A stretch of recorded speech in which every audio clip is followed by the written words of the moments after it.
อันนี้นอนได้3 คนนี่อ้าวเลือกเสือแล้วเลือกอันนี้ก่อนเนาะเลือกที่นอนก่อนติ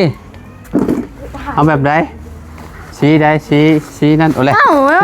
สีนั่นบ่ฮะสีดำมันนะ มักอันนี้บ่สีนี่บ่ สีนี้เลยโว้สีนี้นะ มักสีนี่สีนี่เอาสีนี้เอ้อ๋อมักสีดำแบบนี้บ่มันจะบ่เปื้อนเนาะสีนี่เนาะเอานี่เจ๊สาดเอาสีได้เรียงเด้นี่เสือน้ำมันเด้แบบเอาไปปูเฮือนจะดีเด้โอ้สีนี่งามเนาะนี่สีนี่ก็งามเหมือนกัน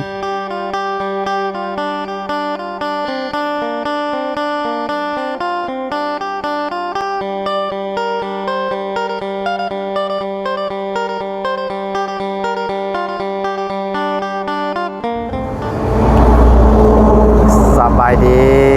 สวัสดีพ่อแม่พี่น้อง FC เบิร์ดสุขุสุคนเนาะมาว่าสิอยู่ในและกระต่างประเทศเด้อพี่น้องมาพบมาพอกันเนาะกับเฮา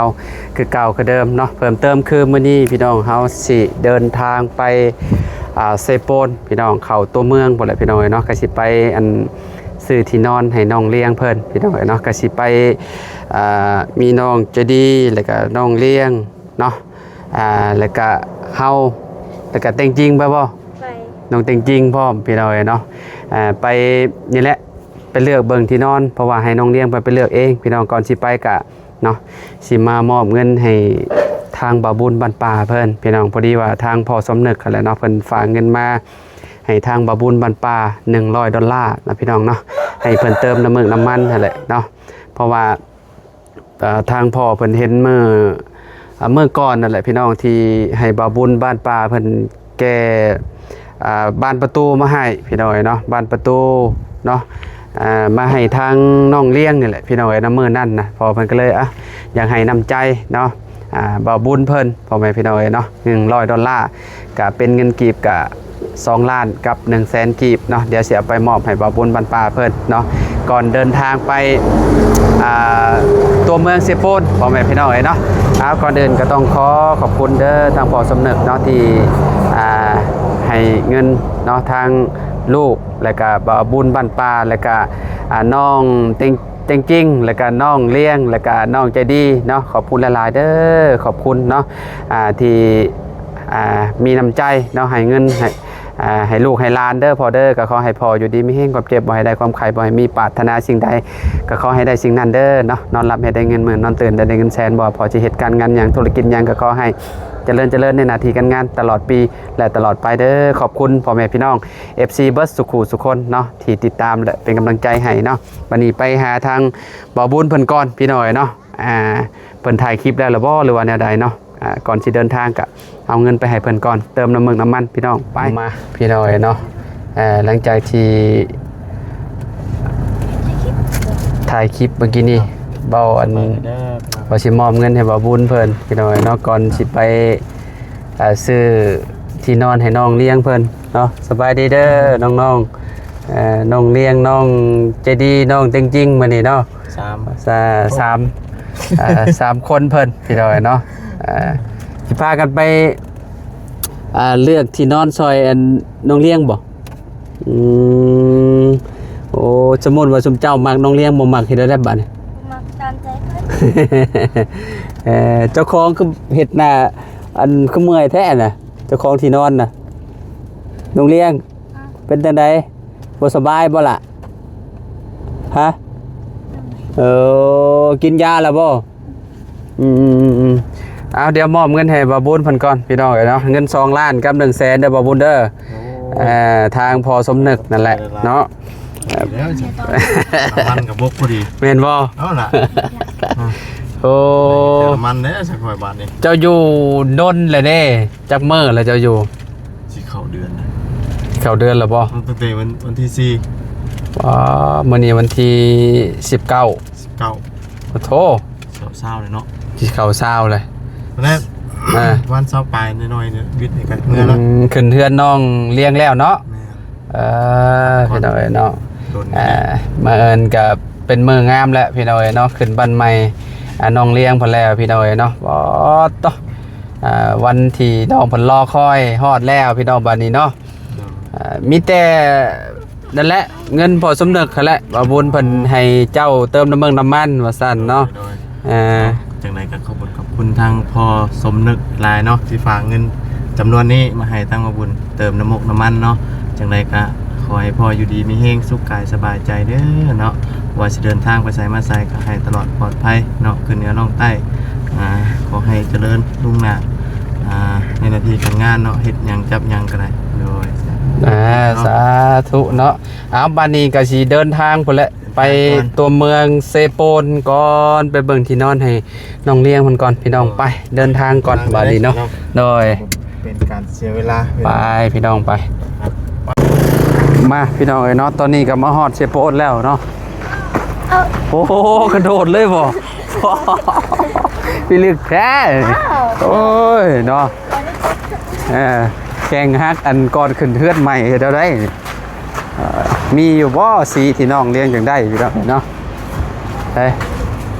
มาตามมาพี่น้องเอ้ยโอ้อยู่ในบ่เลี้ยงอยู่ในบ่สบายดีบ่ลุงน่ะติสบายดีอีกเทื่อนึงเด้อพี่น้องเด้อเนาะไปนี่ห้านนี่แหละโอ้มาหาเจ้เพิ่นอีกคือเก่าพี่น้องเอ้ยนี่สวัสดีเจ้โอ้ฮะตั้งแต่ขึ้นบ้านหลังน้องจะดีไปเนาะบัดนี้ขึ้นหลังไม้บัดนี้ฮะอันนี้มันตัวน้อยได้นี่นะพี่ตัวนี้อันนี้ไงอันนี้นอนได้จะคนก็เจ๊อันนี้นอนได้3คนอันนี้นอนได้ผู้เดียวบ่2นี่เนาะมักแบบนี้บ่อันนี้มันนอนได้คนเดียวติเนาะอันตัวนี้นอนได้2บ่นี่ก็ล่ะอันนี้2บ่เนาะเลือกเอานี่อันนี้นอนได้3คนนี่เอาเลือกเสื้อแล้วเลือกอันนี้ก่อนเนาะเลือกที่นอนก่อนติเอาแบบใดสีใดสีนั่นโอ้เลยสีนั่นบ่ฮะสีดำเลยนะมักอันนี้บ่สีนี่บ่สีนี้เลยโว้สีนี้นะมักสีนี่สีนี่เอาสีนี้อ๋อมักสีดำแบบนี้บ่มันจะบ่เปื้อนเนาะสีนี่เนาะเอานี่เจ๊สาดเอาสีได้เลี้ยงเด้นี่เสือน้ำมันเด้แบบเอาไปปูเฮือนจะดีเด้โอ้สีนี่งามเนาะนี่สีนี่ก็งามเหมือนกันสีนี่บ่ว่าจะสิมักคือกันกับคอยแต่ตัวนี้ก็งามได้เลี้ยงตัวนี้ก็งามเหมือนกันสีแบบนี้นางงามเนาะแบบอันแต่จริงว่าแต่ตัวนี้ก็เป็นสีไม้ไงงามเหมือนกันโอ้ขาดเว้ย2สีเอาเทียบกันดูเบิ่งว่าเทียบกันเอาได้เจดีมาเลือกนำกันดูนี่ยังไงงามบ่เนาะเลือกตัวใดใจก็เจ็บก็เจ้าอ่ะปนจะหลุดนะบ่เอาสีนี้นะเอาสีนี้ตัดสินใจเอาสีนี้บ่มากบ่แบบนี้บ่เอาโอ้บ่มักเว้ยเพิ่นบ่มักสีแบบนี้พี่น้องอันนี้ก็บ่มักแบบนี้สีไหม้เนาะเอาตัวนี้เนาะเลี้ยงตัวนี้เนาะตัวนี้เอาไว้นี่ก่อนผ้าห่มเอาแบบไรผ้าห่มผู้ไปเลือกเอาสีพุ่น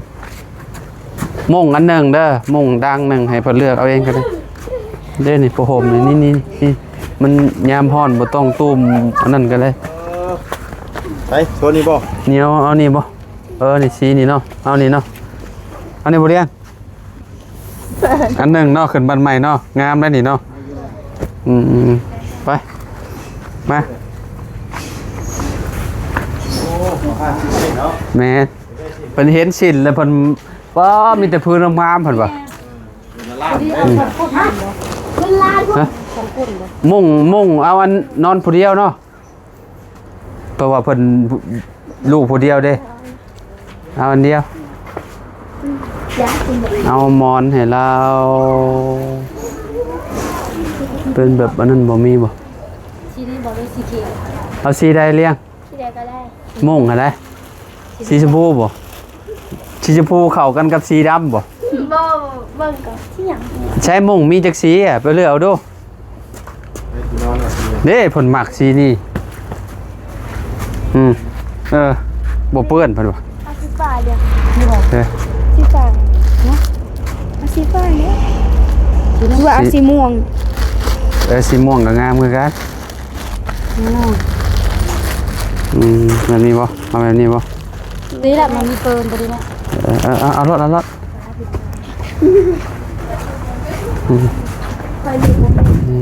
เลือกบ่เป็นบ่หมอนเด้จะมีแล้วบ่หมอนน่ะหมอนมูลน่ะเลือกเอาติ้นนี่เอาสีหยังนี่เอาสีอย่างเดียวเอาสีนี้บ่แข็งๆก่อนจัง ใช่เอาให้เพิ่นเลือก มีแต่สีกัน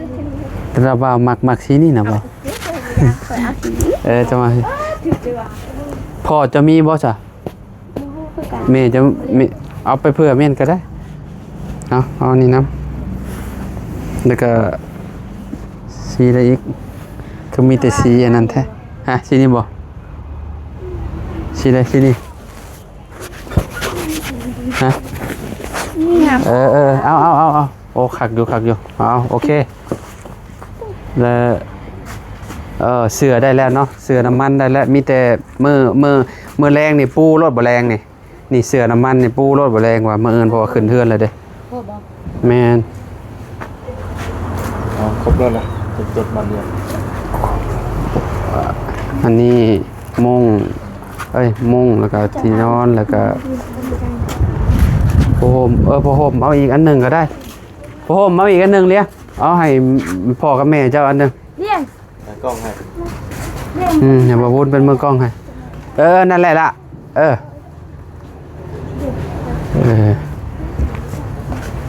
อันนี้เท่าไรก็เจตัวนี้นะ ตัวละ6,800 6,800ลดอยู่บ่ตัวนี้4,500 4,500เนี่ยมันเครื่องแพงเลยนี่เดี๋ยวก็มาแล้วก็นั่นดูดิ บ่ได้มาซื้อน้ำลาวตั้งแต่ขึ้นเทือนจะดีบ่เป็นเดือนแล้วมั้งเนาะฮอดแล้วบ่ นี่งาม เดือนหนึงเลยพาตัวนี้ก็ขึ้นเลยเลย ฮะ พา ผ้าห่มมานะ แม่ เท่าใด สงสัยเลย 2,000 แม่ก็มันนะ อันนี้นี่เด้เป็นของเวทเนาะ เอาไปแปดที่เขาเนาะเพราะมันขึ้นเร็วพาเวท โอ้ดอกทาง ลดได้สำลดได้ฮะแหละลดหลายเจ้าก็ลุบทึ้นแล้วเจ้าก็ได้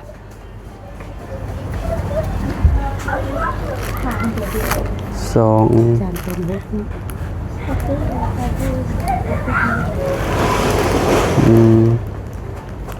ตัวอยู่ดีๆนะ เจ้าของเลือกเอาอันนี้ติ บ่ เดียวไข่ชิ้น บ่หุ้ง สีบ่หุ้ง ยิงเนี่ยมันตี แบบว่าเพิ่นมักยันมันเปื้อนเพิ่นว่าเอา เสียงคนบ่อาบน้ำแนวนี้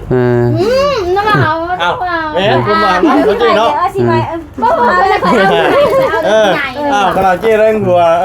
อาบ เอา น้ำ ตัวใหญ่เด้อเป็นเบาอาบน้ำนะ เอาติเอาตัวใหญ่ก็ได้คะแนนพี่เอาตัวใหญ่บ่นอนได้3คนเต็มห้องอยู่ได้ฮะ เต็มห้องบ่ เต็มห้องพอดีอันขนาดจำได้ก่อนนั่นน่ะประมาณ 3 คนเลย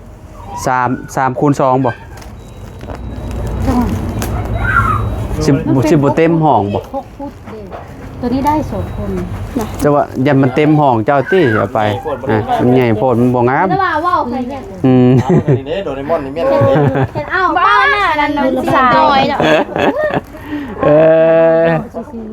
น้อยเนาะ มักลินแล้วพอลิน โดเรมอนบ่เอาเนาะอันนั้นก็บ่เอาโอเคแล้ว แล้วแต่นอกพอดอกเอารถ บ่ามักแถวเอา เบ้า มันรักไหนนอนที่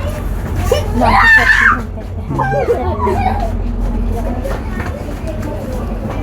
ไม่หมดไปยาวเลยตัดซอยลงเลยหาอาไปทันในเมื่อมันจะ จะดีคือสิมักสินแถวนี้แหละจะดีมีตัวมักอยู่บ่จะดี ตัวนี้น้ำสุด อืม งามบ่ พื้นเท่าใดเด้นี่เนาะแสนห้าหนึ่งจะดี น้ำ710,000 ฮะ อันนี้700,000 บ่เว้าอันนี้ไหม เส้นห้า แสนห้าหนึ่ง ซื้อได้จะดีเนาะ บ่ได้แพง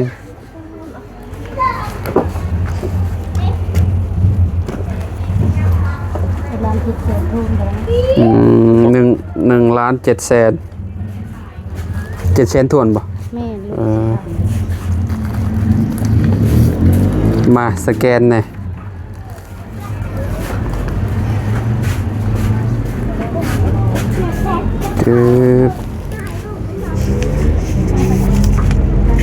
เดี๋ยวจะไปย่างตลาดอันซื้อนี่เพิ่นแล้วกัน ไปเบิ่งแนวกินดิ มาพี่มึงเงินพี่ เอ้าฝนมา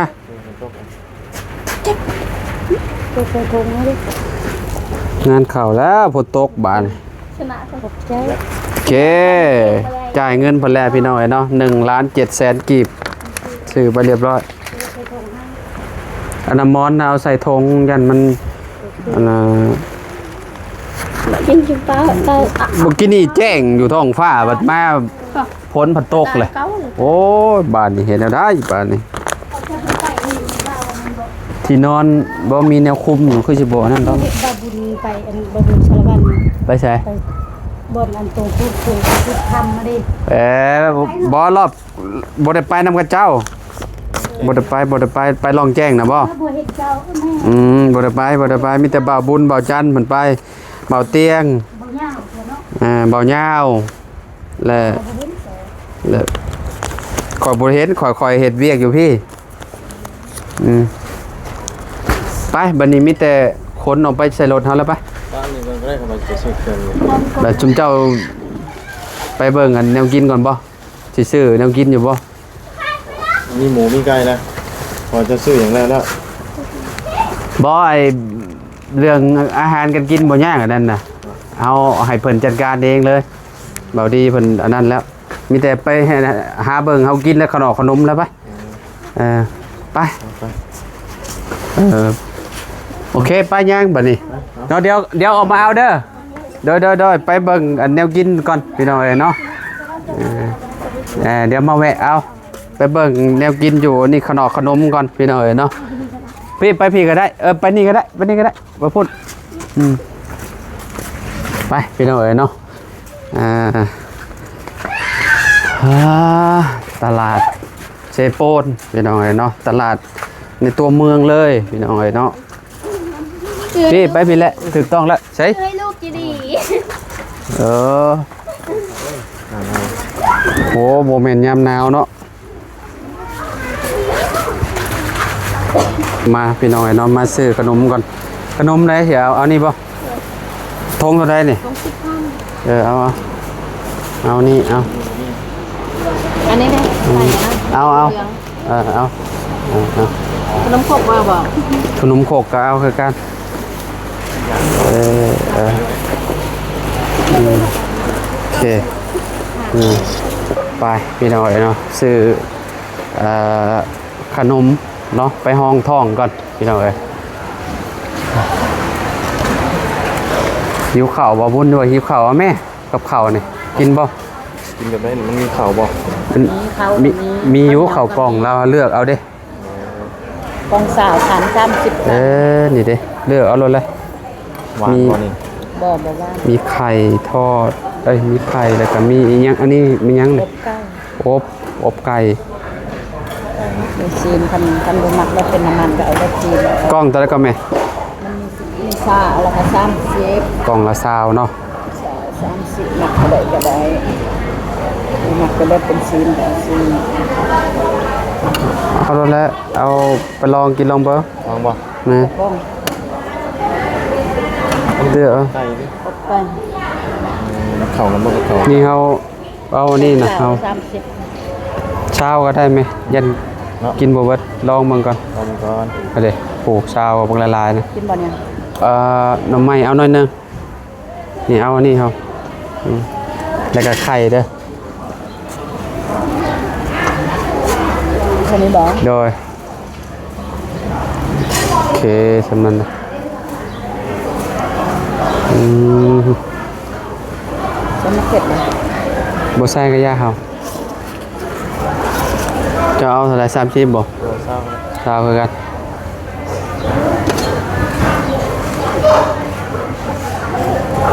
กินข้าวกล่องพี่น้องเอ้ยเนาะลองเบิ่งอันนี้คือหมูพระเจ้าแย่งเลาะบ่น้องๆมันไปเลาะบ่ หมูเป็นน้ำมันเนี่ยนี่ เพิ่นทองมันบ่มักตัวมันก็เอาได้เลย เจ้าเอาอันนี้บ่เจ้าอืมไข่เด้ไข่ลูกเด้ ไข่ดาวเอาบ่ ไก่ต้มนะ ไข่ต้มอืม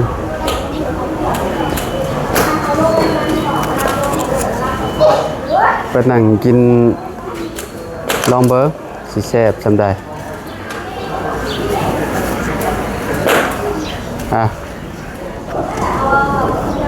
เลยไปขอบใจละลายไปบาทพี่น้องเอ้ยโอ้พี่ทางนี้ก็ได้บาบูเด้อปุ๊โอ้ไปจะแซ่บ คักโอ้ปากันได้ยังเลยเด้นี่เนาะ เสื้อผ้าเลย ซื้อกับข้าวซื้อกับข้าวไปกินได้ยังแน่แหละ บ่ได้บ่ได้ยังบ่พอแล้วบ่ฮะไปซะอันนี้พอแล้วยังไปพี่น้องเอ้ยเนาะคนเศร้าเลย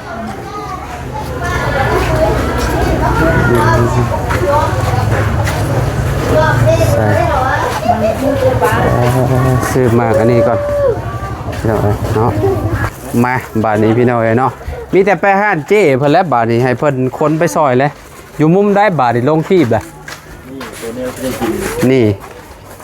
ต้องอันน่ะซื้อมองนี่ไปอัน ใส่พี่ทางนี้พี่คุณน่ะจะดีได้ยังจะดีมาเสโบนเนี่ยบ่ได้ยังบ่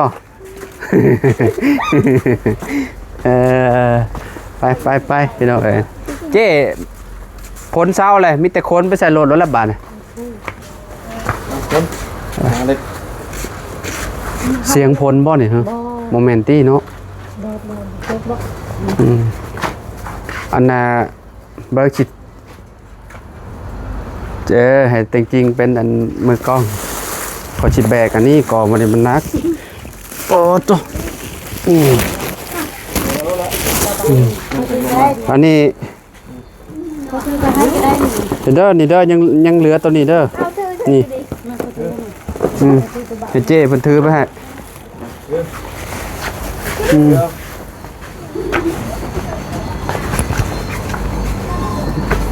ไปพี่น้องเอ้ยเนาะมื้อนี้จัดเต็มได้มื้อนี้น่ะยังสิซื้ออยู่อันนั้นอีกอยู่บันดงอีก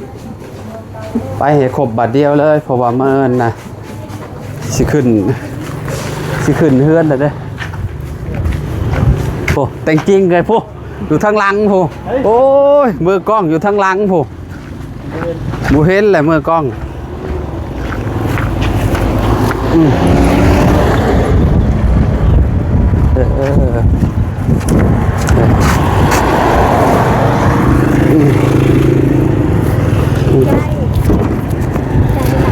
ขอบใจเจ๊ใส่โอ้ลงพอดีเลยเรียบร้อย